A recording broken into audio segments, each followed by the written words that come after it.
Coding నేర్చుకుందామని laptop open చేసి search చేసిన వెంటనే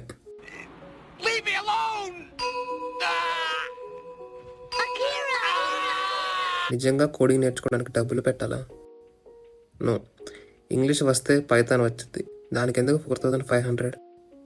డేటా స్ట్రక్చర్స్ అండ్ అల్గోరిథమ్స్ నేర్చుకోవడానికి 4 to 6 months పడుతుంది, కానీ జస్ట్ 60 daysలో నేర్పిస్తాం అంటారు, అది కూడా విత్ ప్రాజెక్ట్. జావా, వామ్మో, జావా అనగానే భయపడతారు.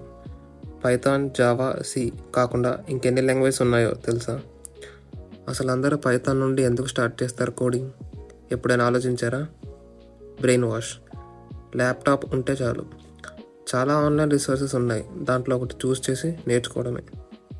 Perfect institute, perfect language, perfect teacher ఎవరూ లేరు. థౌజండ్స్ ఆఫ్ రూపీస్ పెట్టి కోర్స్ కొనడం, డెమో క్లాసెస్కి వెళ్ళడం ఆపండి. Stop it. Get some help. There's a very simple answer to this, not just for direction, for anything. If you want to go to Madurai, you just go to Madurai. It's as simple as that. Just code. Happy coding.